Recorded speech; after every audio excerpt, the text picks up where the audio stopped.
Hola muchachos, buenas tardes, buenas noches. Eh, Regálenme 5 minutos y termino de enviarles el examen. Ya los he enviado a varios, pero me faltan todavía unos. ¿Listo?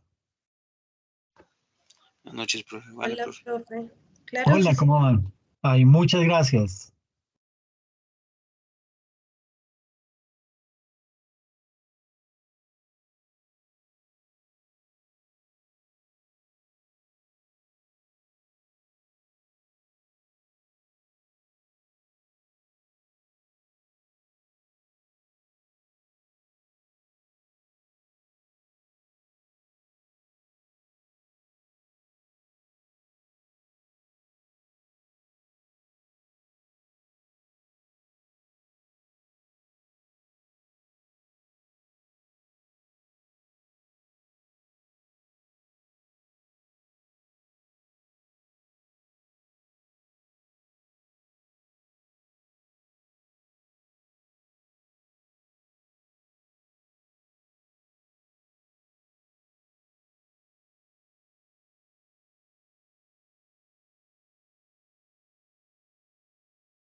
Porfa, pueden ir mirando si ya han recibido el correo.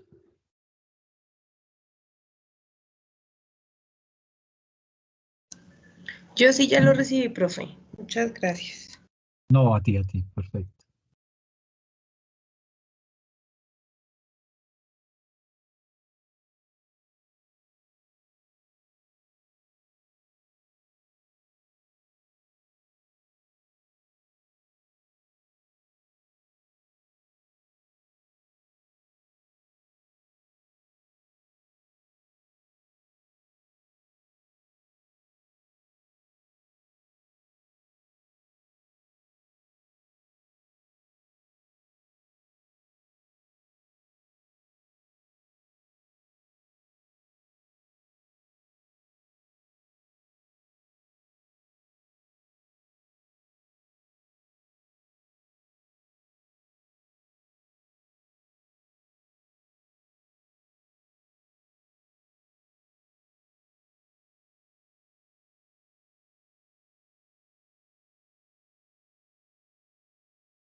Bueno, listo, acabé de enviar todos ya.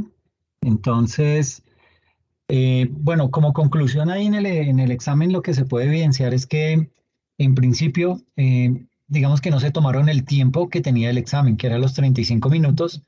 Hubo personas que lo desarrollaron en 18, en 17 minutos, es decir, en la mitad del tiempo.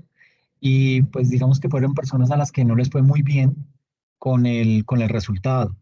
Entonces, digamos que una lección aprendida ahí es que hay que leer muy bien las preguntas para poder responder adecuadamente, ¿ok?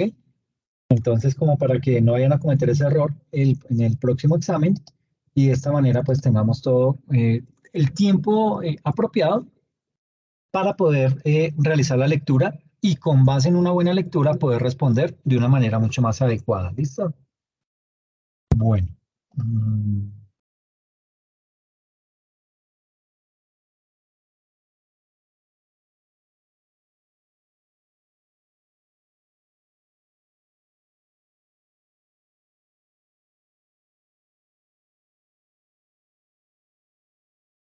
Bueno, entonces, digamos que en la sesión pasada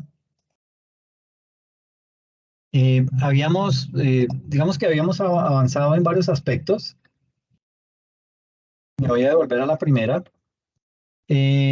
Habíamos visto más o menos los tres periodos importantes que han habido a nivel de reformas tributarias y cómo estas han venido teniendo una afectación diferente en recaudo, en tema de tarifas, en tema de nuevos impuestos, etcétera, etcétera. Entonces, en ese orden de ideas, veíamos otra gráfica en donde básicamente, eh, digamos que se evidencia que en un lapso de 1985 a 2020, básicamente se han tenido 1, 2, 3, 4, 5, 6, 7, 8, 9, 10, 11, 12, 13, 14, 15, 16, 17, 18, 19, 20 reformas tributarias. ¿Ok? Esto da casi que una reforma tributaria por cada año y medio, lo cual es bastante inusual a nivel mundial. ¿Por qué es inusual? Porque si en algo debe ser constante un gobierno es en las reformas tributarias. ¿Por qué? Porque con tanta reforma tributaria, a lo único que lleva es a que se perciba una cierta inseguridad jurídica. Y eso no es bueno para ninguno de los inversionistas, sobre todo los que vienen del exterior. ¿Ok? También hablamos mucho acerca de lo que era el Producto Interno Bruto. Es más, hicimos un análisis de los cuatro mitos que tiene el PIB y después de haber hecho ese análisis, entramos ya directamente a analizar cómo venía siendo el impacto en el crecimiento o en el decrecimiento del PIB frente a las cifras macroeconómicas a nivel mundial y cómo eso también pues afecta el componente tributario. Entonces aquí teníamos básicamente la factura que nos pasó la pandemia, en donde durante 3 trimestres quedamos en signos en rojo y apenas empezamos a tener una leve recuperación a comienzos del año 2021 y parte del 2022. ¿Ok?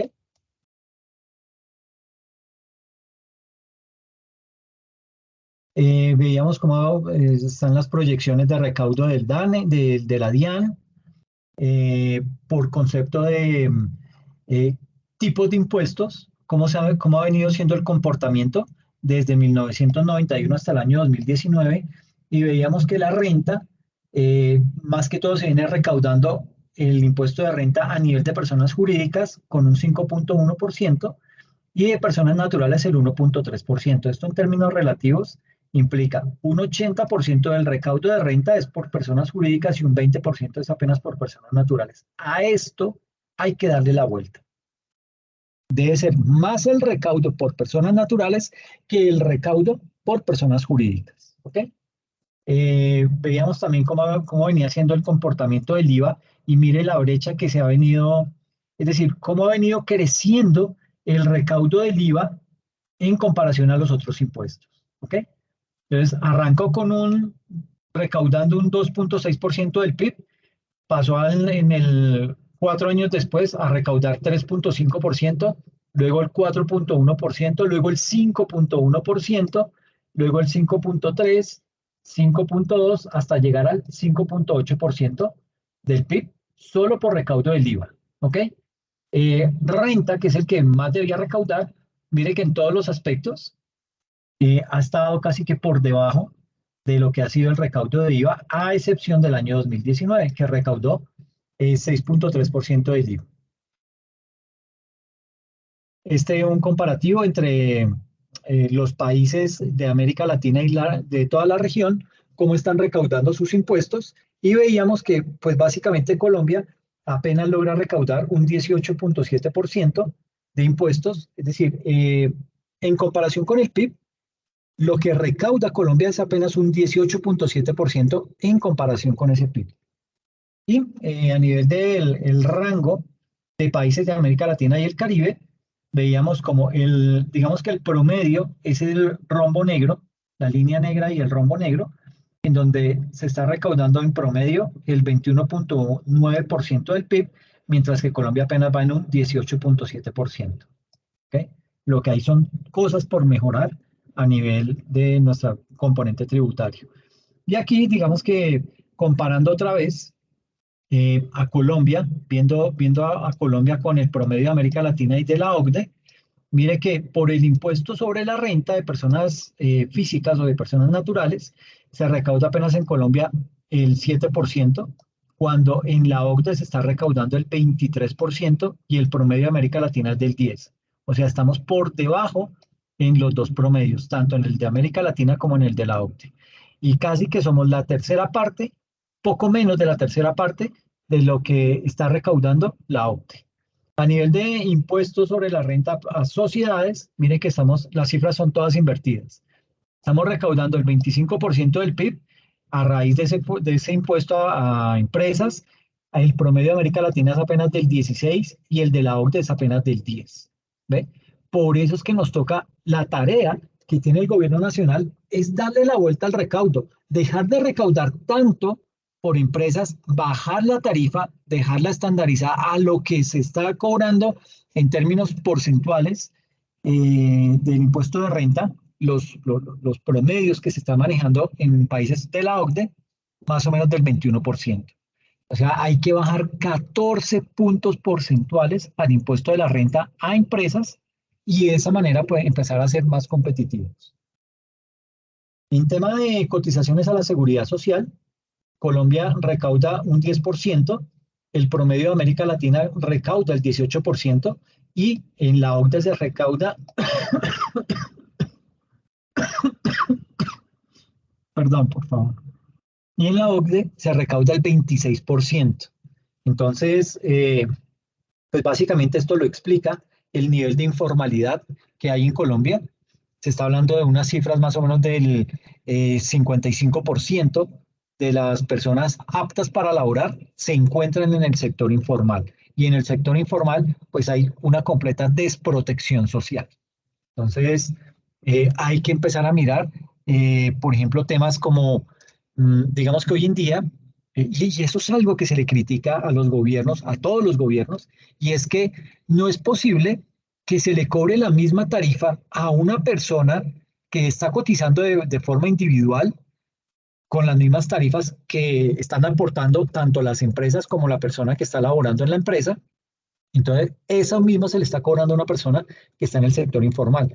Y obviamente la tarifa es muy alta y las personas dicen, no, pues yo tengo que destinar casi que el 18% de mi pago solamente al tema de seguridad social, pues me hago el loco, no cotizo, no, nunca voy a pensionarme y dejemos así. Entonces, esto es básicamente, mire que hay varios aspectos, ya van tres aspectos que tenemos que cambiar: recaudar más por renta de personas naturales, recaudar menos por renta de personas jurídicas, a crear estrategias para que las personas que están en el sector informal empiecen a cotizar a la seguridad social. En temas de impuestos sobre la propiedad, Colombia recauda un 10%, el promedio en América Latina apenas un 4% y el de la OCDE un 6%. ¿Sí? Estamos también disparados por este lado. No nos conviene ese tipo de impuestos tan altos. En tema de otros impuestos sobre bienes y servicios, Colombia el 13%, el promedio de América Latina el 21% y el de la OCDE el 12%. Y en tema de impuestos del IVA, mire que estamos recaudando el 29% del PIB. O sea, nosotros recaudamos más por IVA que por cualquier otro tipo de impuesto. El 29% proviene de IVA y eso es un gran problema, porque como ya lo hemos mencionado, el grave problema que tiene el cobro del IVA es que es un impuesto que no mide la capacidad tributaria de las personas.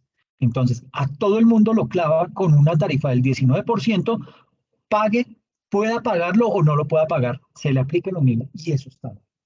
En otros países ese impuesto representa el 27%, digamos que en América Latina, y en la OCDE representa el 20%, con el agravante de que es el tercer impuesto con mayor recaudo. El primero es en temas de cotizaciones de seguridad social, en tema de impuesto a personas naturales el segundo y el tercero el del IVA.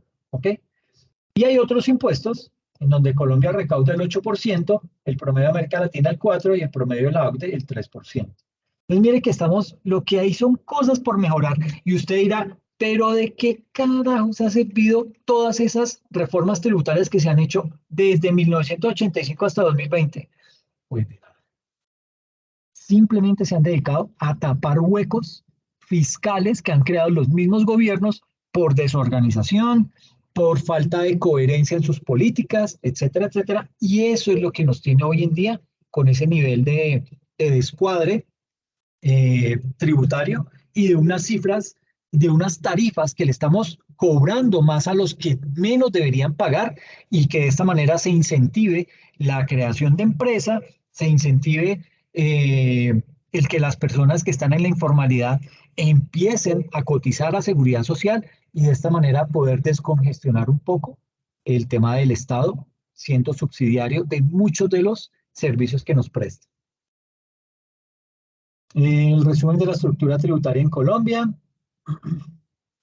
¿Cómo está organizado el sistema tributario en Colombia? Los impuestos nacionales que son recaudados por la DIAN se clasifican en directos e indirectos, directos como la riqueza, la renta, timbre, y los indirectos como el IVA. Y a nivel de impuestos municipales tenemos que lo recauda la Secretaría de Hacienda y dentro de esos tenemos el ICA, el predial, el de vehículos, etcétera, etcétera. Seguíamos mirándolo el tema del PIB. Veamos algunas cifras de modernización y fortalecimiento de la DIAN y por qué es importante que el gobierno le siga metiendo recursos a la DIAN, porque básicamente hoy en día la DIAN tiene aproximadamente 6.000, 7.000 empleados, cuando su homónimo en Chile tiene alrededor de 22.000, y siendo Chile más pequeño en términos poblacionales. Entonces, si la planta de personal no se incrementa, con el agravante de que en los próximos 5 años se va a ir el 20% de la población que hoy está trabajando en la DIAN, porque se van a pensionar. Eh, Además, hay que seguir reforzando el tema de contrataciones. ¿Por qué? Porque es que se tiene que empezar a cobrar más renta a personas naturales y eso demanda un mayor seguimiento, demanda más recurso humano, más recurso tecnológico.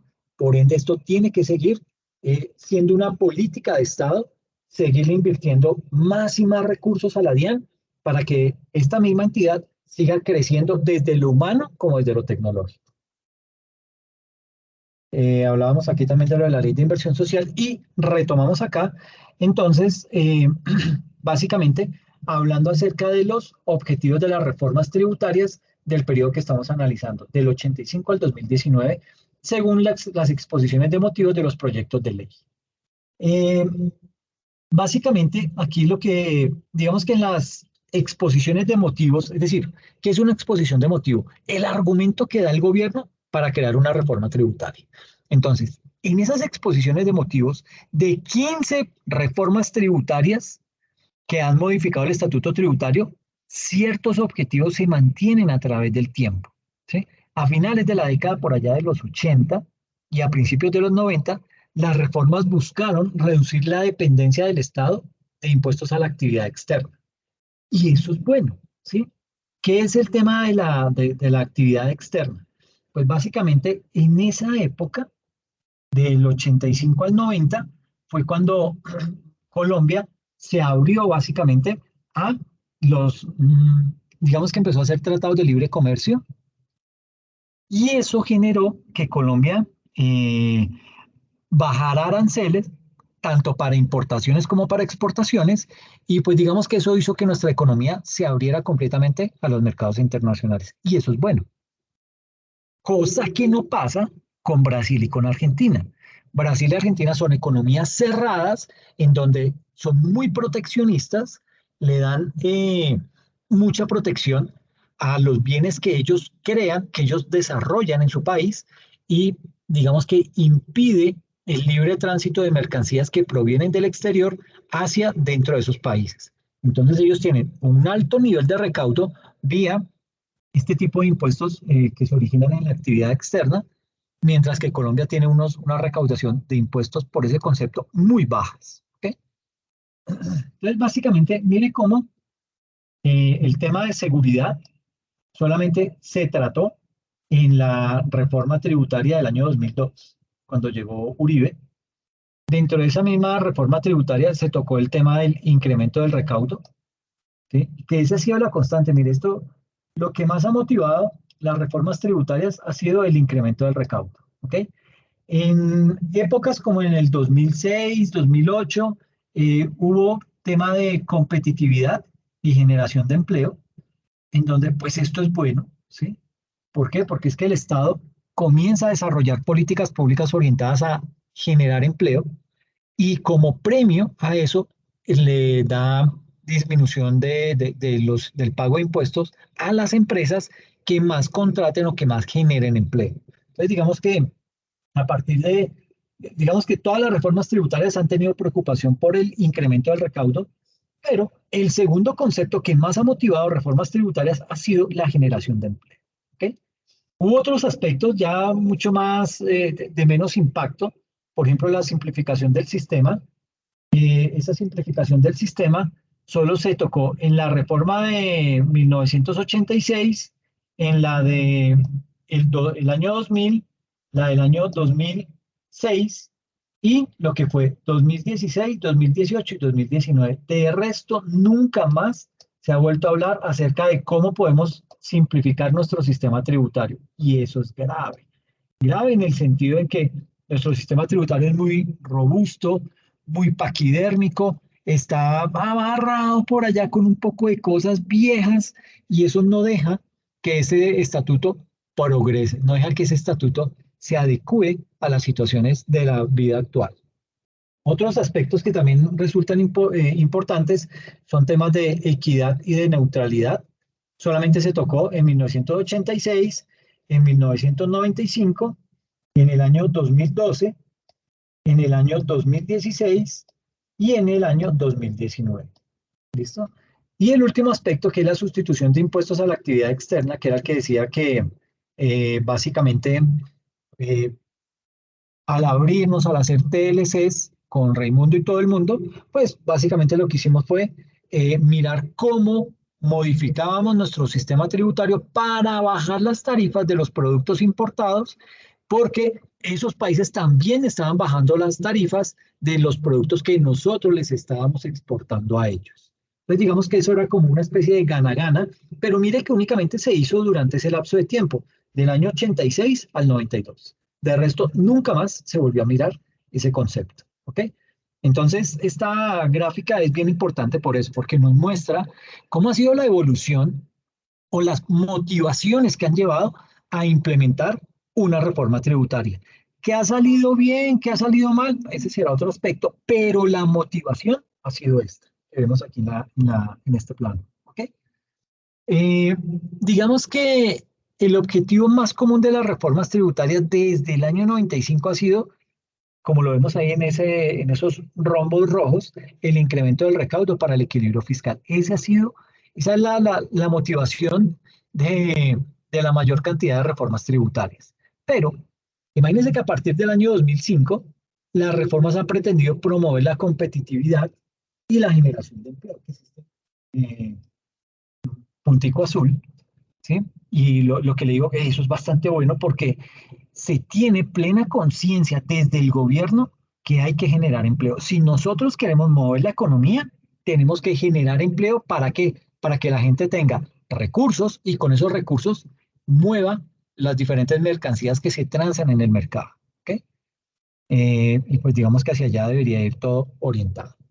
Entonces digamos que esto como para cerrar la explicación de esta gráfica.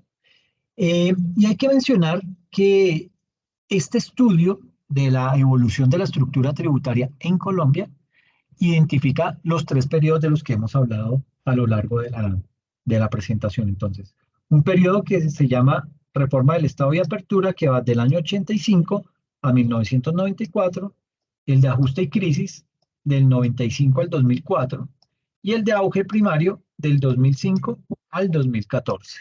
¿Okay? Básicamente, digamos que en este primer periodo, el de reforma del Estado, básicamente ahí, digamos que en ese periodo se da todo el tema de la apertura comercial y como les decía, pues esa apertura comercial que hizo, reducir los aranceles al comercio internacional. ¿Para qué?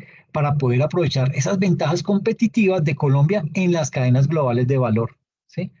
Que a la larga eso pues no ha representado mucho, se benefician 5 o 6 personas escasamente, ¿sí? Que han logrado impactar los mercados a nivel internacional, que estas personas se han hecho muy ricas y pare de contar a la economía, eso no le ha redundado en muchos aspectos. ¿Por qué? Porque ahora somos una economía netamente extractivista, dependemos de la explotación de minas, de la explotación minera y del petróleo, ¿ok? Ese tema de seguir exportando y esto, pues ya básicamente no se está dando en la misma medida en la que lo veníamos haciendo a comienzos de o dentro de ese periodo de reforma del Estado y apertura. Entonces digamos que eso se ha venido descuidando y se ha venido dejando a un lado porque pues, ya no es tan rentable, ¿ok? Y digamos que en ese lapso de tiempo de reforma del Estado y apertura, viene un año crucial que es 1991. ¿Por qué es crucial este año? ¿Quién me puede decir al respecto? ¿Por qué termina siendo crucial 1991? Ya se va a poner La Constitución, profe. Exacto, exacto, John. La Constitución política. Se crea esa nueva Constitución política, pero una Constitución política que tiene una serie de, llamémoslo, defectos, en el sentido en que, digamos que incrementó el gasto social, ¿sí? del Estado y estructuró todo lo que hoy conocemos como la descentralización fiscal, la descentralización política y la descentralización administrativa. Y todo esto iba también como con un énfasis en servicios sociales y esta combinación hizo más necesaria la sustitución de impuestos externos por impuestos internos. ¿Ok? Entonces, digamos que ese es como el resumen de ese periodo. Entonces, aquí cuando vemos cómo está recaudando Colombia, digamos que enfocándonos en ese periodo de reforma del Estado y apertura del 85 al 94, vemos que esta línea verde oscura es el recaudo de impuestos directos que debería ser el mayor, digamos que esta barra debería ser mucho más amplia, pero mire que apenas llega a ser si acaso la mitad. Entonces la mitad del recaudo es vía impuestos directos y la otra mitad, o más de la mitad, es vía recaudo de impuestos indirectos. Pues al gobierno le sale más barato tratar de recaudar vía impuestos indirectos como el IVA y no esforzarse tanto en el recaudo de impuestos directos como la renta. Básicamente, bueno, y aquí viendo a nivel del recaudo per cápita, pues digamos que tiene el mismo comportamiento, se mantiene en la media de los recaudos, y pues digamos que ahí va con una tendencia al alza, una tendencia de crecimiento hasta el año 2016. Eh, Luego de eso viene lo que es el periodo de 1995 a 2004, que es el periodo de ajuste y crisis. ¿Ok? Eh, Básicamente, digamos que en ese lapso de tiempo, Colombia continúa la expansión del gasto público, sigue creciendo su gasto público, lo cual es malo, ¿sí? Pero digamos que todo eso se incrementa gracias a la implementación de la Constitución Política del año 91, y en ese periodo, en ese rango de tiempo del 95 al 2004, los gastos corrientes crecieron más aceleradamente que los ingresos tributarios, a pesar de todas las reformas tributarias que se crearon en ese lapso de tiempo. ¿Ok? En esta época, digamos que también se presentó una crisis económica y financiera muy fuerte, la del año 99. Esta crisis, digamos que fue la crisis del UPAC, que dejó sin casa a muchas familias colombianas. Estaban muy sobreendeudadas, el UPAC se disparó impresionantemente y eso hizo que las deudas de las personas también crecieran y sus cuotas se elevaran demasiado. Por ende, se hizo insostenible ese pago. Las personas decidieron devolver ese bien inmueble, quitarse ese problema de encima, irse a pagar arriendo y de esa forma, pues digamos que tener algo de paz y tranquilidad mientras volvían otra vez a ver cómo podían comprar su vivienda. Eh, digamos que en esa época, pues debido a esa crisis golpeó mucho el sector financiero. Anteriormente, no sé si alguno recuerda, existían las cajas de ahorro y vivienda, que eran las que se encargaban de generar la construcción de bienes inmuebles en el país. Apartamentos, casas, bodegas, todo esto se hacía a través de esas cajas de ahorro y vivienda, que eran como una filial de los grandes bancos, pero que con esta crisis, eso fue lo que le pasó factura a ese sector financiero, hizo que esas corporaciones quebraran y pues básicamente quedaran solamente las entidades grandes, los bancos como tal. ¿Ok? Eh, Básicamente acá, digamos que todo esto condujo a que se realizaran tres reformas tributarias sucesivas, por ejemplo, la reforma tributaria del año 2000, esta de la ley 633, ¿sí? La del año 2002, la ley 788, ¿sí? Y la ley 863 del año 2003. Estas fueron tres reformas que iban única y exclusivamente orientadas a incrementar el recaudo tributario. ¿Por qué? Porque, pues digamos que en el año 2002 llega Uribe y Uribe iba directo a implementar su política de seguridad democrática con el objetivo de acabar con las FARC y de esta manera, pues digamos que traer algo de paz, lo cual no funcionó. Sí hubo un excesivo gasto social, se elevó el tema del gasto en Colombia y no se cumplió el objetivo, básicamente. Y viene el último periodo que va del año 2005 al 2014, que es lo que se conoce como el periodo de auge primario. En este periodo, ¿qué pasa? ¿Por qué se caracteriza ese periodo? Porque el precio del petróleo comienza una senda ascendente, comienza a crecer, aumentan las exportaciones primarias de Colombia y eso es bueno. ¿Por qué? Porque sacábamos mucho petróleo y nos entraban muy buenos dividendos por eso. Eh, Luego vino la crisis del petróleo. Eso hizo que cayeran los ingresos del país. El barril cayó a sus precios, cayó a unos precios irrisoriamente bajos que nunca se habían visto. Y obviamente eso nos pasó factura en temas de recaudo, porque pues ustedes saben que Ecopetrol es una de las empresas que más genera utilidad para el Estado y esa utilidad va a parar al presupuesto público de la nación. ¿Ok? Y también, digamos que aquí en esa época del auge primario, digamos que Colombia experimenta una expansión del gasto en seguridad. ¿Ok? Se hace más necesario reforzar las fuerzas militares, crear planes para que estos soldados tengan cierta tranquilidad, digamos que piensen en seguir desarrollando su carrera militar dentro de los batallones y de esta manera no se pierda ese recurso humano que se ha formado durante mucho tiempo, pero que también pues son conscientes que eso había que mejorar. Luego de eso, entonces, digamos que viene lo que se conoce como la evolución del recaudo y su composición por tipo de impuesto.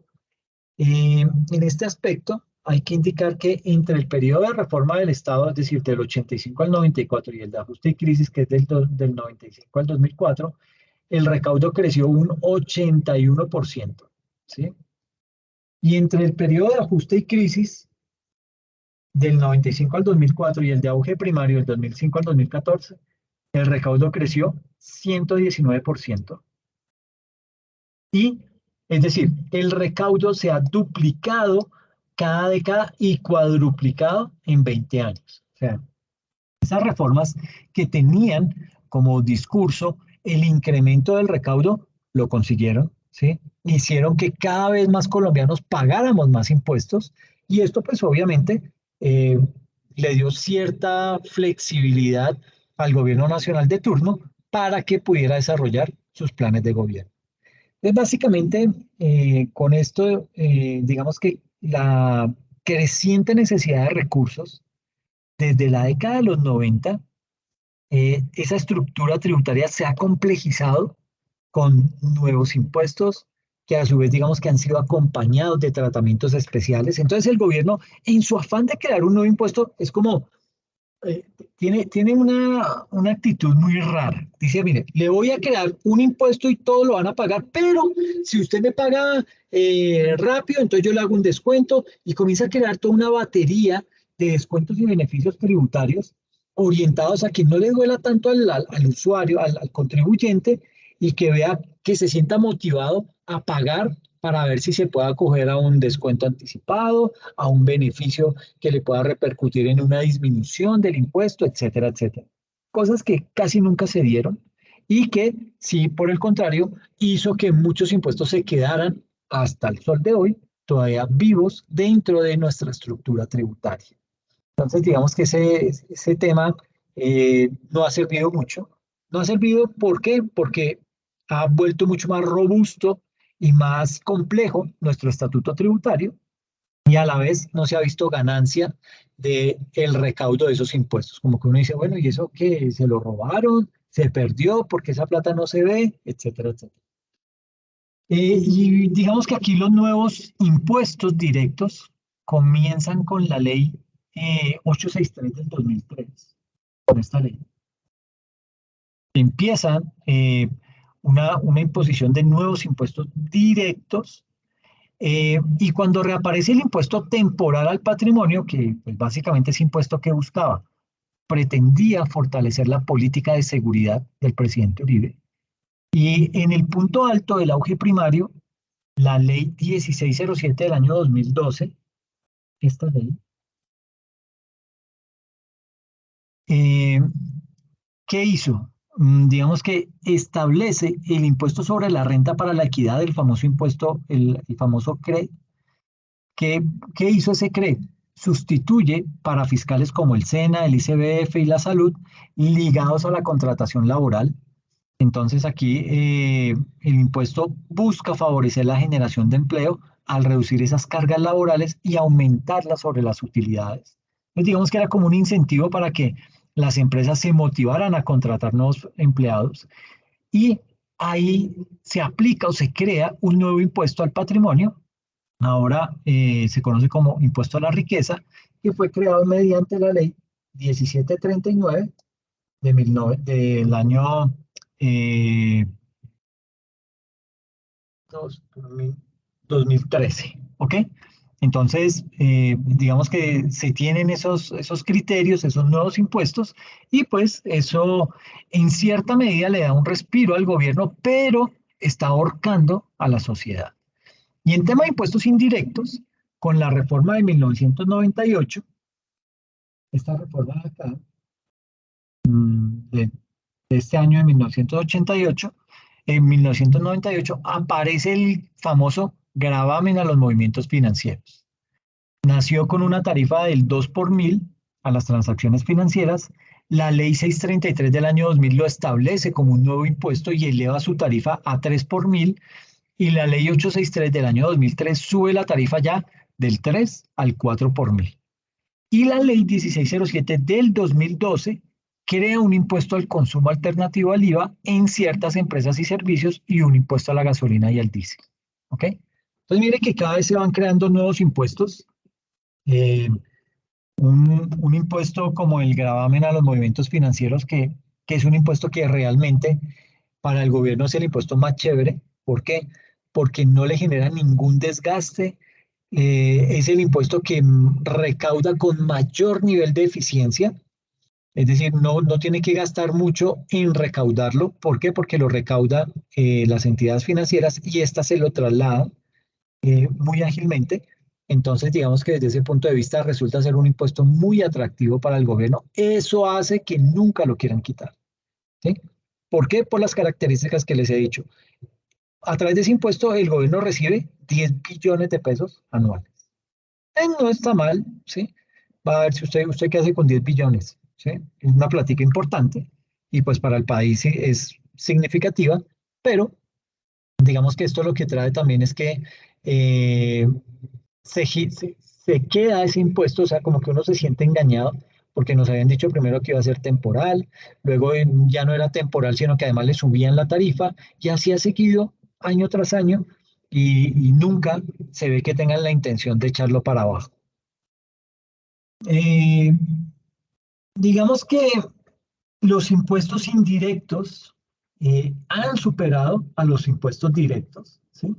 Mire que aquí tenemos los impuestos directos en relación con el porcentaje del PIB, que es la línea verde, la línea con puntos verdes. Ese recaudo, pues mire que a lo largo del tiempo ha arrancado, ha ido creciendo sostenidamente, llegó a un punto de crecimiento, a un pico. En el año 92 comenzó su descenso hasta el año 96, ¿sí? Aquí ha tenido este pico y ahí comienza un sube y baja, vuelve y se empieza a crecer en el año 2000, del 2000 al 2001, y empieza un crecimiento sostenido hasta un pico de más o menos un recaudo del 6.5% del PIB. Cae algo en el año 2010 y luego vuelve y repunta hasta llegar a un pico más o menos del orden del 7.5% del PIB. Y ahí ya lograba mantenerse. Eso es los recaudos vía impuestos directos. Ahora, vía impuestos indirectos, ¿qué pasa? El recaudo, digamos que ha sido más elevado. Mire, el año 85 se recaudaba más o menos el 4.8% del PIB vía impuestos indirectos versus un 3% de recaudo vía impuestos directos. Y esto debe ser completamente inverso. Se debe recaudar más por impuestos directos. ¿Por qué? Porque el impuesto directo es progresivo, porque el impuesto directo, digamos que mide la capacidad tributaria de las personas y eso es lo que realmente se busca con un sano estatuto tributario. De esa medida, entonces, mire cómo sigue creciendo. En el año 88 toca su pico más o menos en un orden del 5,8% del PIB. Luego tiene un descenso que llega más o menos al 4,5% del PIB.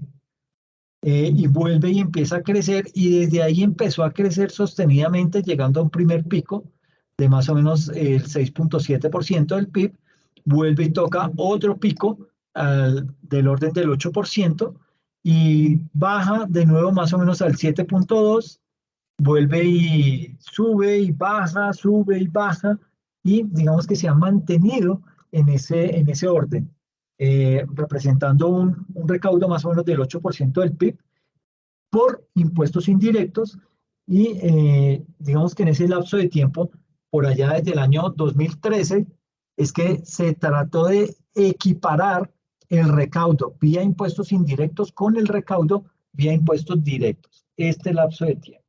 ¿Ok? Ahí es en donde se cruzan ambos tipos de impuestos, y pues digamos que esto da algo de equidad, pero los periodos anteriores, mire la brecha que había entre los impuestos, el recaudo de impuestos directos y el de impuestos indirectos. Pues era mucha la diferencia. ¿Ok? Y a nivel de impuestos externos e internos, pues básicamente este ha sido el comportamiento, un recaudo de más o menos el 7,3% del PIB, y lo mínimo que se ha recaudado está por el orden del 4% del PIB. ¿Ok? Entonces, digamos que aquí, en este primer periodo de reforma del Estado y apertura, voy a borrar esto para que quede más chévere. Entonces, en este periodo de reforma del Estado y apertura, hay que decir que los impuestos directos fueron básicamente el 76% solo de recaudo de impuestos directos, ¿sí? Sí, básicamente fueron el 76% de los impuestos indirectos. Entonces, pues eso son temas que hay que empezar a mirar, y, y poder determinar varias cosas. ¿Me permiten un momentico, por favor? Que es que están timbrando y estoy solo. Un momento, voy y abro. Gracias.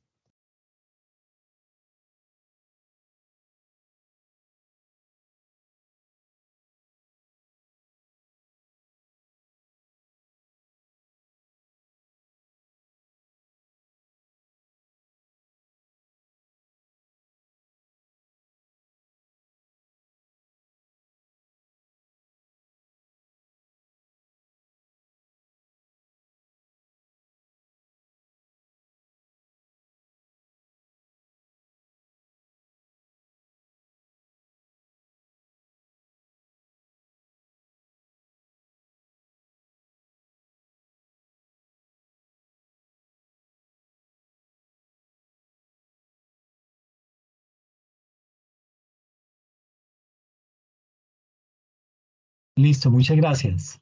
Entonces, como les decía, bueno, en el periodo de ajuste y crisis, en este lapso de tiempo del 95 al 2004, que fue básicamente un periodo muy convulsionado por temas del narcotráfico, más la crisis económica, más el ataque del gobierno a la guerrilla, y todo lo que esto trajo con el avivamiento de los grupos paramilitares. Todo eso generó ese periodo de ajuste y crisis, y ahí pasa el 72%, eh, debido en parte al acelerado incremento en la tarifa del IVA, que pasó del 10% al 16% entre el año 1990 y 1995. ¿Ok?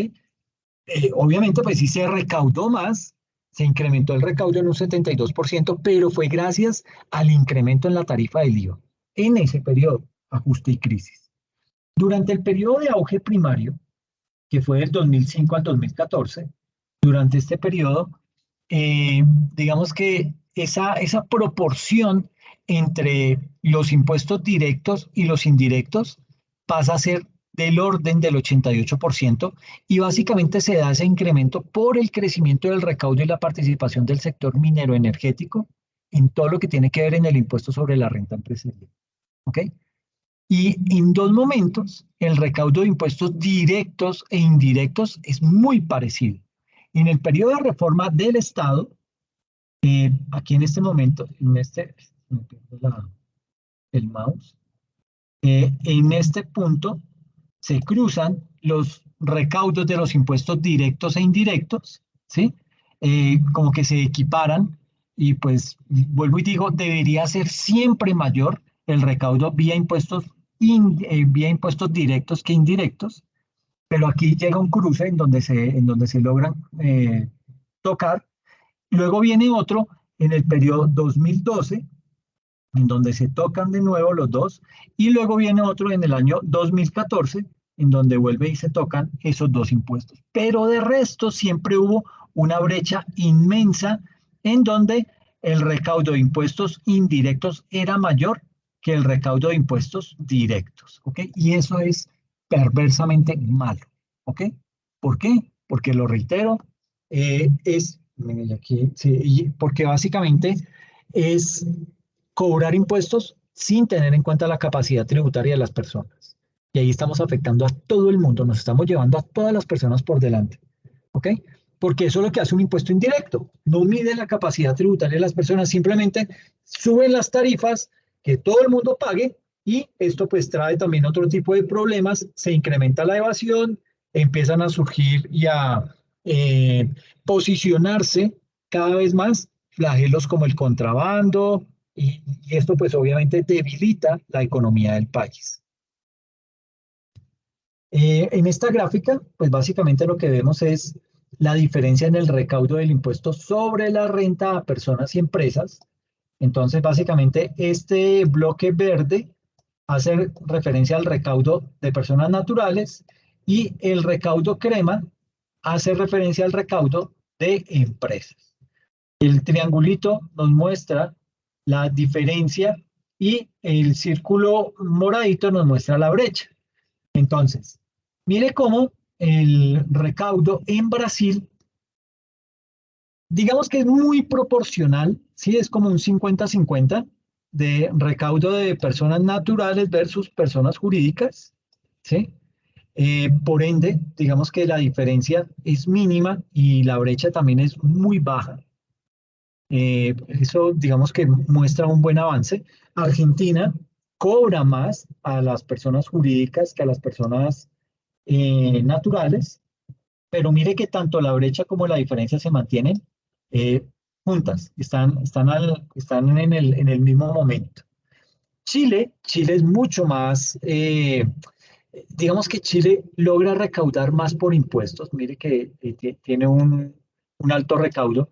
La gran cantidad, la mayor cantidad de impuesto de renta lo recauda vía empresas y una pequeña parte vía personas naturales. Aquí ya la diferencia es mucho mayor, o sea, hay un mayor recaudo, o sea, se está castigando más a la empresa, que es la que genera empleo, le estamos pasando factura y la brecha se empieza a ampliar entre personas jurídicas y personas naturales. En Ecuador ni hablar, Ecuador es una economía muy similar a la nuestra. Miren lo poco que recauda a nivel de personas naturales, este bloque pequeño, menos del 0.5. El grueso es recaudo a personas jurídicas. Obviamente la diferencia es muy marcada. ¿Sí? Es el país con mayor diferencia de estos cuatro que hemos analizado hasta ahora. Y eso hace que la brecha sea muy alta. ¿Ok? Que sea cada vez más amplia la brecha entre el recaudo de personas naturales con el de personas jurídicas. Esto es un escenario bastante malo. ¿Ok? Lo de Ecuador.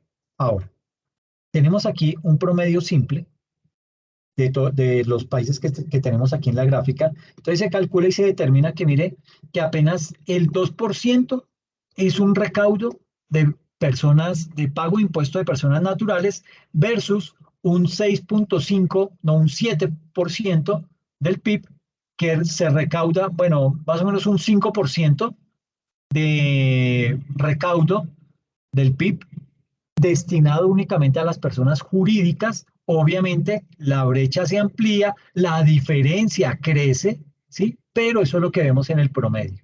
¿Qué pasa con Perú? Perú, otra economía, y es que aquí es a donde, digamos que esto es un vivo retrato que nos muestra cómo somos como países que pertenecemos a una misma región. Tenemos los mismos problemas, sufrimos de los mismos flagelos, y seguimos cometiendo los mismos errores todos los países. Y aquí está Perú. Perú cobra mucho menos a sus personas naturales. Un gran bloque depende de las personas jurídicas. ¿Y esto es malo en qué sentido? ¿Por qué es malo depender tanto del pago de impuestos de las personas jurídicas? Porque cuando hay vacas gordas, pues muy chévere, tienen muy buenas utilidades y como la renta se paga con base en utilidades, el Fisco Nacional recibe más platica. Pero, ¿qué pasa en una época como la pandemia? Los ingresos caen, el recaudo, que como dependemos tanto de las personas jurídicas, el recaudo de ellos, digamos que sus ventas disminuyen, pagan menos impuestos a la nación y esto obviamente hace mucho más sensible el poder actuar del gobierno. ¿Por qué? Porque los recursos que tiene son mínimos. Entonces, esta práctica no es buena. Cobrarle tanto o depender tanto de las personas jurídicas no es una buena práctica. ¿Por qué? Por depender tanto de las utilidades. Dependemos de, si estamos en épocas gordas, muy buenos ingresos, pero si estamos en épocas flacas, se nos viene todo al piso. ¿Ok? México, México pues, es el país que más recauda. Mire, casi el 11% de recaudo, el 11% del PIB proviene de recaudo de dos impuestos, personas naturales y personas jurídicas. El grueso son las personas jurídicas. Y mire que la diferencia no es solamente la más alta, sino que la brecha es muchísimo más amplia. ¿Por qué? Porque recauda más impuestos. ¿Ok?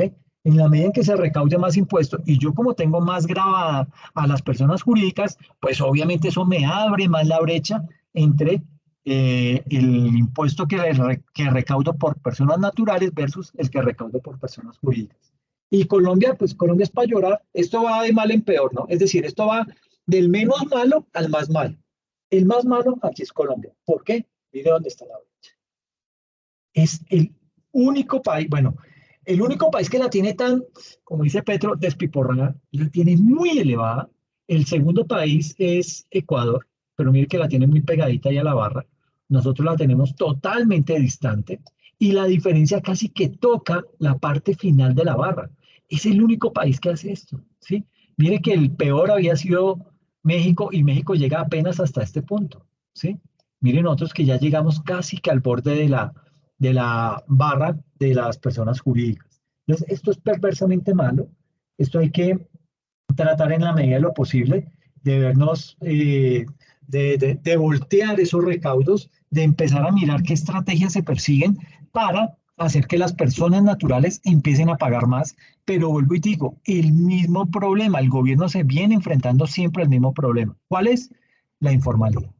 Con una informalidad tan alta como la que tenemos hoy en día, es muy difícil hacer que todos o que el bloque de personas naturales que pagan renta sea mayor al bloque de dinero que recauda el gobierno vía pago impuesto de renta de las personas jurídicas. ¿Okay? ¿Sí fue clara esta gráfica o tienen dudas?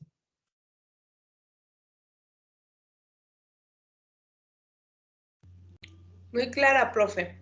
Ok, Habla perfecto. Ok, ok, gracias.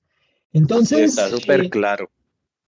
sí, ahí se evidencia eh, el problema que tiene Colombia. O sea, Colombia es el peor país de la región en tema de renta.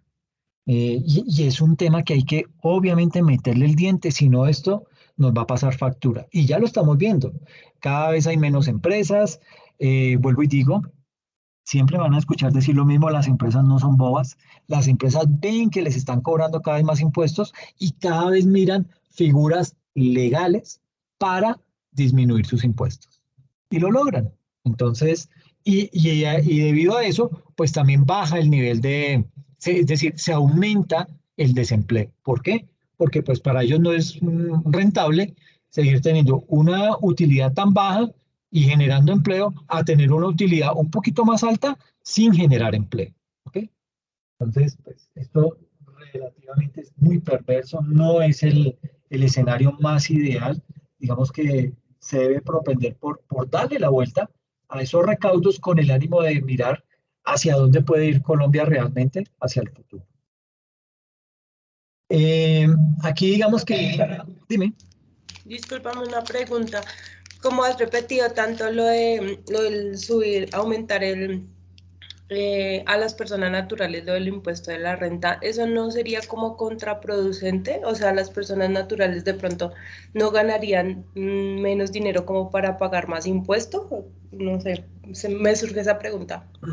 Bueno, lo que pasa es que somos más personas naturales que las personas jurídicas. Entonces, si cada vez más, porque, bueno, ¿cuál es la problemática hoy en día? Que del universo de personas naturales que tenemos que declarar, apenas están pagando más o menos un 30 o un 35% del 100% que está declarando. ¿Ok? Entonces, ahí está el problema, uno de los grandes problemas, y es que personas naturales no estamos pagando, estamos declarando, mas no estamos pagando. Entonces, eso es malo. Y se debe propender por, sobre todo, tratar de hacer que las personas que están en la informalidad empiecen a declarar.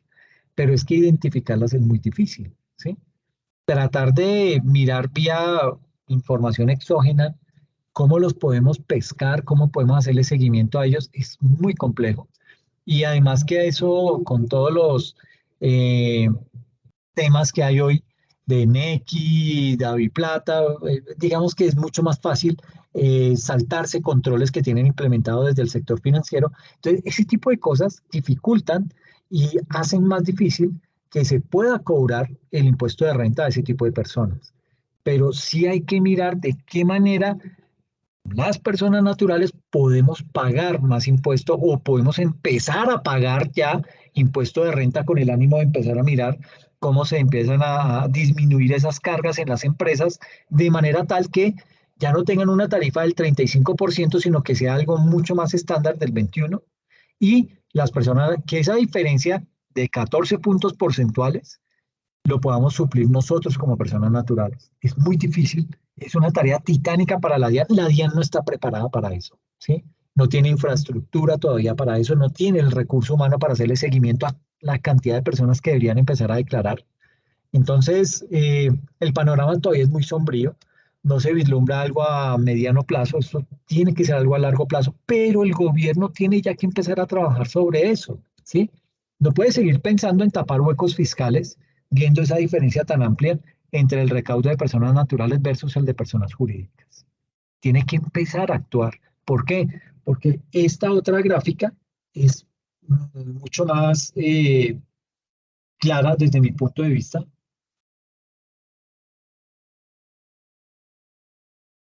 Esta, en donde estamos totalmente invertidos frente a lo que hace la OCDE, ¿sí? Estamos recaudando muy poco de personas naturales cuando en los países de la OCDE se está recaudando el 23% y Colombia apenas un 7%. En personas jurídicas, nosotros recaudamos un 25% y allá apenas recaudan un 10%. Esta debería ser la tónica. ¿Por qué? Porque hay más personas naturales en los países que empresas. Y esas personas naturales se pueden medir, digamos que el impuesto a la renta en ese tipo de casos de las personas naturales es mucho más progresivo que el que se aplica en las personas jurídicas. ¿Progresivo en qué sentido? En que entre más ganan, más pagan, ¿sí? Con las empresas no pasa eso. Con las empresas se tiene una tarifa estándar para todo el mundo del 35%, lo que está matando a las pymes en el país. Las está asfixiando completamente. Y eso es terriblemente perverso. Vuelvo y digo, las grandes se salvan por planeación tributaria, las pequeñas y medianas empresas no tienen idea de qué es planeación tributaria. Y ahí es en donde se están quedando. Entonces, yo diría que esta gráfica es mucho más clara. La otra nos da una idea de lo mal que estamos como país a nivel de renta, pero aquí tocamos muchos impuestos y en todos estamos totalmente invertidos. El 10% de cotizaciones en seguridad social, mientras que en el resto de la OCDE se recauda el 26%. En tema de IVA, recaudamos un 29% de IVA, cuando en los países de la OCDE se recauda máximo un 20%. Entonces, todas nuestras cifras están descuadradas, ¿sí? Está mal enfocado el tema tributario en el país. Y no solamente en el país, en la región, ¿sí? Pero pues ahorita lo que nos interesa básicamente es mirarnos como país para poder determinar qué se puede hacer y cómo se puede colaborar. Mm, Aquí también, digamos que viene algo bien importante y estas son las recomendaciones que hizo la comisión de expertos para el tema de la reforma tributaria. Digamos que estos fueron los miembros que participaron en esas comisiones, ¿sí? Y de esto, ¿qué se logró concluir? El déficit fiscal como porcentaje del PIB, mire cómo ha venido creciendo. Tocó un primer pico del 4%, lo lograron, esto fue en el 2016. Esto fue básicamente debido a la caída del precio del barril de petróleo, lo que hizo que pues, nuestro déficit se creciera. Luego se logra controlar, se baja en el año 2019 al 2.5%, pero llega la pandemia que dispara eso a un 7.8% del PIB y en el 2021 vuelve y sube al 8.6%. Entonces digamos que aquí venimos arrastrando unos males desde la pandemia que hizo duplicar básicamente las cifras de déficit fiscal y esto pues obviamente nos pone contra las cuerdas. Se empiezan a hacer recomendaciones. Esta comisión de expertos comienza a decir, mire hermanos, el problema que tiene Colombia es que tiene muchos subsidios. Usted, digamos que tiene muchos productos de la canasta familiar exentos y eso es malo. Eso, digamos que hace que usted, vía IVA, usted podría recaudar más, pero como tiene esos productos exentos, pues obviamente su recaudo se baja. Entonces, lo primero que le dicen es, quite esos productos exentos y a toda la canasta familiar, métale IVA. Y, y le dicen que aumente las tarifas, eh, digamos que del 5 al 10% o al 12%, los productos que están grabados al 5% que los pase o bien sea al 10 o bien sea al 12%. A nivel de renta, ¿qué dice? Hay que reducir las deducciones y exenciones para personas naturales. Recuerda que podemos echar mano si tenemos personas dependientes, eso nos disminuye bastante. Pues a partir del próximo año, chao, es que le decimos a ese beneficio, ya no lo vamos a poder contemplar. Hay muchos de los que declaramos, vamos a tener que empezar a pagar y ahí vamos a sentir el remesón. Hay que sustituir las 7 tarifas que se tienen del cero, bueno, digamos que se tienen varias tarifas y con esa comisión dicen, mire, solamente tenga 3 tarifas, 0, 15 y 25%. Eso no es tan chévere. No es tan chévere porque, vuelvo y digo, lo ideal del impuesto a la renta para personas naturales es que sea progresivo.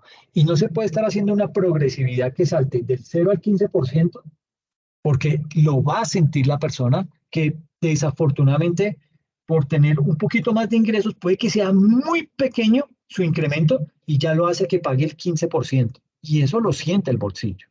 ¿Y eso qué hace? Pues que las personas comiencen a evadir. Y cuando hay evasión, ¿qué pasa? Pues comienza la DIAN a perseguirlos, si es que los identifica, los comienza a perseguir, estas personas, pues digamos que tienen que, se les aumenta el pago y ya vienen otro tipo de problemas. Las pensiones hay que grabarlas, hay que eliminar y reemplazar el ICA, proponen abolir el 4 por mil, cosa que nunca se va a dar, por lo que ya les expliqué, y hay que aumentar los impuestos verdes. En tema de comercio e incentivos para el campo, migrar el régimen de zonas francas al régimen general, es decir, quitar eso, y fortalecer el desarrollo y la formación en el sector agrícola, es decir, seguir siendo un país agropecuario cuando ya lo vimos que debemos dar el salto a la industrialización. Eh, temas de deuda como temas de deuda del gobierno nacional central, pues mire que va empeorando, la pandemia pues nos complicó todo. Subimos nuestro nivel de endeudamiento, está en el orden del 65.2%, pero pues digamos que hay países peores que tienen unos niveles de endeudamiento del 200%. No quiere decir que, bueno, entonces hagamos fiestas y endeudémonos, no se trata de eso, pero sí digamos que cada vez está aumentando más nuestra deuda y sobre todo deuda externa en dólares. Y el histórico del recaudo, digamos que aquí lo tenemos hasta el 2020, pero esto ha venido aumentando, su tendencia es a seguir creciendo, y lo cual es bueno, ¿sí? Pero sigo insistiendo en que hay que orientarse más en tener una serie de impuestos que sean progresivos, que se tenga en cuenta la capacidad de pago y la capacidad tributaria de las personas y con base en eso se haga ese tipo de recaudos, ¿ok? Eso era lo que tenía por culminar este tema, que es bastante interesante ver esos tres periodos de tiempo, mirar cómo cada uno es tan disímil el uno del otro y poder determinar qué fue lo que realmente impactó en cada momento de tiempo para poder determinar y sacar conclusiones. No sé si tienen de pronto alguna inquietud, alguna pregunta al respecto. No, señor, profe, ninguna. Yo sí. Ok, perfecto. Sí, dime, Ethel. Profe, porque en las recomendaciones decía que quitar y reemplazar el impuesto de ICA, a eliminar. Esa es una charla que tengo. Yo creo que la voy a dar no es la próxima, el próximo viernes, sino el siguiente, del Ah, por qué el ICA es malo. bueno, Pero listo. ahí lo vamos a explicar con total lujo de detalles para que nos quede claro. Bueno, sí, señor. Entonces no me Ok, adelanto. no, Gracias. porfa, muchas gracias. Profe, tengo una pregunta. Dime. ¿Nos puede explicar un poquitico de la actividad, de la exposición? Ay, sí, claro, claro, claro. Permítame un momentico. Me salgo de acá.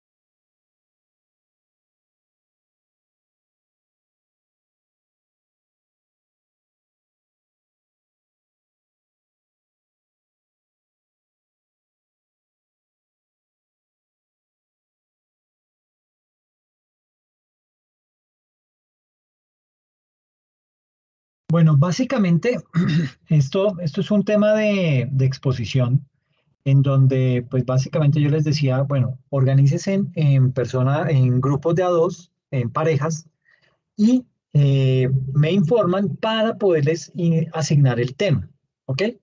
Eh, Básicamente los temas son estos que están acá: corrupción, crecimiento verde, economía digital, educación, eficiencia del Estado, todo este material. Y entonces, con base en eso que ustedes me dicen, profe, yo ya tengo, me voy a hacer con fulano y con sutano. Yo, listo, el tema que le corresponde es tal. ¿Ya tienen parejas? Sí, profe, yo le escribí un correíto donde yo le decía con quién iba a hacer el trabajo y más o menos los temas que nos gustaría, pero pues si se Ok, podía escoger. listo. Entonces, recuérdame tu nombre, por favor. Es que no estoy viendo la pantalla. A Zenet Ospina. Ok, perfecto. Y Entonces, con María Carolina Zenet. Hernández, con Carolina Ok, Hernández. listo. María Zenet con Carolina Hernández. Listo. Entonces, Nosotros le habíamos escogido por si era la posibilidad de escoger el tema, queríamos escoger el de pensiones. ¡uy, qué chévere! Ese toca que lo expliquen bien porque, bueno, hay reforma tributaria de por medio y es un tema sensible, pero si lo quieren explicar, me parece buenísimo. Y hay algo que es bien importante y aprovecho de una vez, espérame. eh, entonces, pensión para ustedes las dos. Hay un tema, tengo... mm,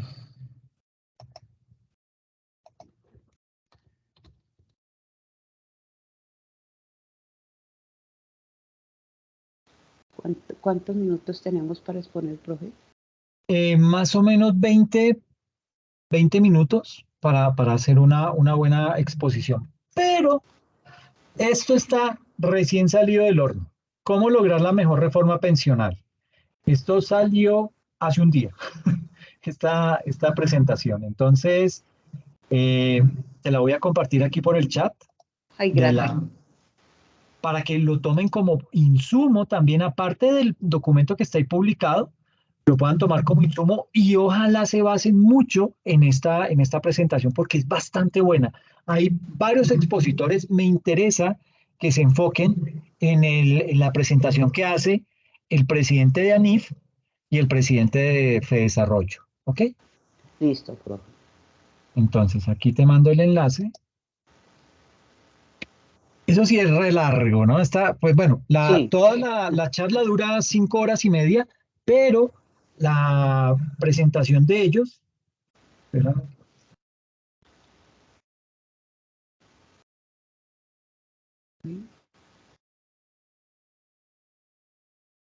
este es el presidente de ANIF, que es el que quiero que miren también, y más o menos tiene una charla de 40 minutos. Y luego de esa viene la presentación del director de FEDesarrollo, que está, ay, espérenme, que está como que por aquí. Esta. Esta es la presentación del director de FEDesarrollo. Entonces, listo. para que lo tengan presente y tomen esto como insumo, estas son muy buenas presentaciones. Es muy al estilo que lo que vemos aquí en clase, gráficas, análisis de cuadros, todo ese tipo de cosas, estadística, que nos da una visión mucho más amplia de qué está pasando con la reforma pensional y para dónde va. Entonces, porfa, que este sea un buen insumo para ustedes. ¿Listo? Listo, profe. Gracias, muy amable. Qué bueno, no, a ti por haber escogido ese tema. Bueno, ¿qué otra parejita está lista? Profe John Mitchell y yo. Ok, John Mitchell, yo soy Ethel. Etel, sí, señor. Ay, Ok, perdón, de verdad que no es. Etel Bojaca. ok, listo. ¿Y qué tema les gustaría? Pues habíamos pensado, creo, economía digital, es que dice, espérame, Sí, sí, economía digital. ok, Pues, perfecto. o tú dirás, Eh, espérame.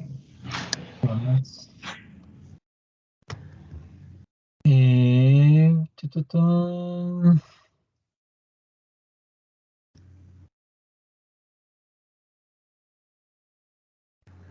Y digamos, bueno, este tema de justificación y límites al poder de tributación de los entes territoriales en Colombia no le llama la atención. sí, también, profe, ¿Sí? Ah, que tú bueno, digas sí, perfecto. no hay lío. Listo, listo. Entonces, espérenme, yo lo copio. Ay, no dejo copiarlo. Bueno,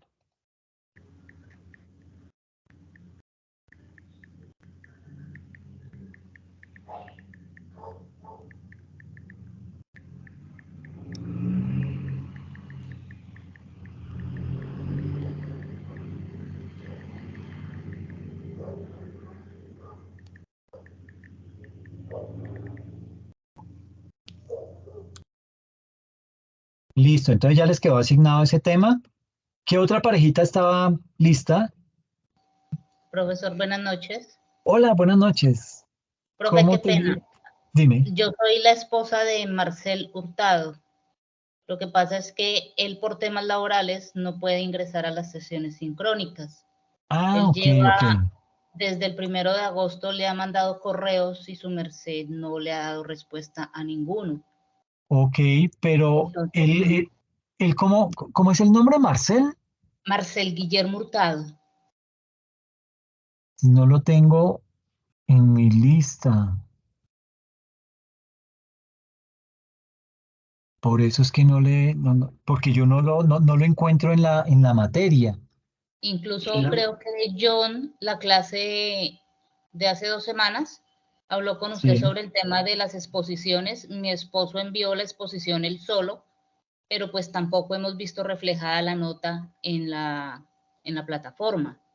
Ok, permíteme un momento, por favor. Ok. Perfecto, ya me lo asignaron. Entonces, yo ya tengo la calificación de él, se la voy a publicar, me toca mañana, se la publico y envío la novedad a registro y control para que ellos publiquen la nota en la plataforma. Él la va a estar viendo, yo creo que entre martes y miércoles, ¿ok? Ok, Para que perfecto. le comentes que no hay problema, ya lo tengo en la lista, entonces ya yo ya le puedo publicar la nota, ¿listo? Listo. ¿Y él con quién trabajaría? Solo, profe, porque es que el problema, lo que le digo, o sea, por tiempos laborales, él entra a trabajar a las 4 Perfecto. de la tarde y sale 1, 2 de la mañana, entonces Ok, le toca solo. entonces, listo. Eh, sí, por favor, para que le comentes que el tema que tiene asignado para esa exposición, o sea, él haría un video, él haría un video sobre el tema que le voy a asignar, que es el siguiente. Ya te lo digo.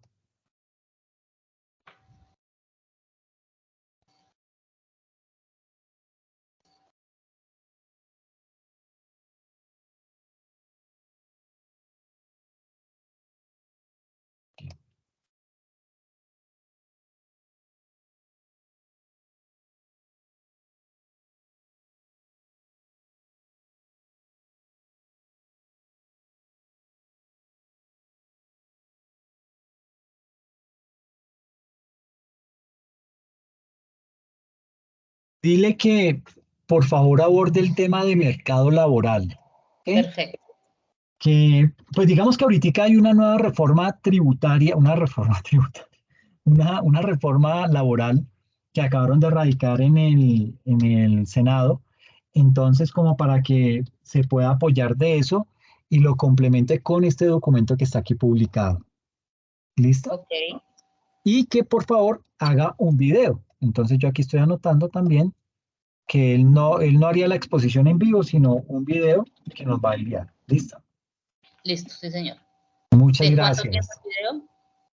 Más o menos, bueno, digamos que las exposiciones sería, lo ideal es que duren por ahí 15 minutos, pero si se pasan, que no pasen de 20, porque pues digamos que eso nos, digamos que se pone ya muy cansón toda una temática de un solo tema en ese orden de ideas. Entonces sí sería máximo de 20 minutos, que lo trate de acortar este tema en largo, pero que lo apunte específicamente a las cosas que van a, con las que quieren realizar la reforma laboral.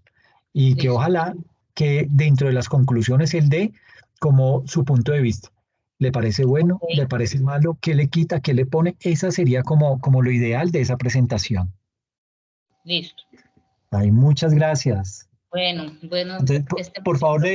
por favor le comentas que entre martes y miércoles ya va a haber la nota reflejada en los dos sistemas, tanto en Academusoft como en como en la plataforma en Brightspace. ¿Ok? Ok, muchísimas Muchas gracias. gracias. Ok, a ti. ¿Alguien más está ya con su pareja? No, profe. Cuéntame, nombre, Andrés. Andrés de Sánchez, yo estoy con Yadira, creo que llama ella. Espérame, Yadira Milena Cataño. Creo que sí, profe, pues yo solo me sé el nombre, no me sé los apellidos. Yadira, listo, hermano, no hay problema. Gracias, ¿Y profe, qué sí, fue tema? el de corrupción, profe. Ah, listo, man, listo. Gracias, profe. Corrupción. Listo, listo, no hay problema. Entonces ya lo tienen asignado, ¿bien? Listo, profe. Para que Muchas porfa gracias. le comentes, ¿no? A ti, viejo. Y me está haciendo falta, entonces, mm, Daisy, Sandra Patricia, Laura Camila y Daniel. Bueno, yo les mando correo a ellos para ver cómo nos organizamos, pero bueno, ustedes ya tienen el tema asignado, entonces para que porfa lo vayan adelantando y lo vayan preparando, ¿listo? Esto es para para el próximo viernes, ¿cierto, profe? Sí, eh, ¿cómo lo ven? Sí, quién sí cree que lo puede sacar para el próximo viernes? Es bastante extenso el tema que nos tocó. El de pensión es muy largo. Yo Sí. sugeriría que sea para el siguiente viernes, no para el primero, sino para el otro, Ah, para que bueno, tengan un tiempo acorde para que lo puedan preparar bien. listo, profe, gracias. No, a ti. Pues yo creería que el de corrupción, profe. Sí, Podríamos perfecto. Qué bien, sacarlo. chévere. Muy bien, muy bien. Muchas gracias. Entonces, sí, sería el de corrupción. ¿Cómo lo ven John y Ethel? Sí, profe, pues yo creo que también tocará trasnochar un poquito, pero no hay lío. Ya me hicieron Sí, sentir profe, no mal, hay ¿no? lío, tranquilo. No, No, no, Listo, tranquilo, no, hágale. listo. fresh. Ok, Para de hoy en 8. bien. Ok, qué chévere. Pues, Muchas pues, gracias. Listo, qué bien. Listo, listo. Entonces así quedamos John con Ethel y Andrés con Yadira. Y entonces quedamos listos para de hoy en 8 días. ¿Listo? De una vez salen de esa presentación. listo, profe. Listo, profe, de una. Gracias. Bueno, muchas gracias. A ti, profe. Que descansen. Muchas No, gracias. gracias. Cuídense mucho. Descansen, por favor. Gracias, profe, lo mismo. Listo, Chao, chao, María, que compañeros, estés chao, profe. bien. Chao, John. Feliz noche.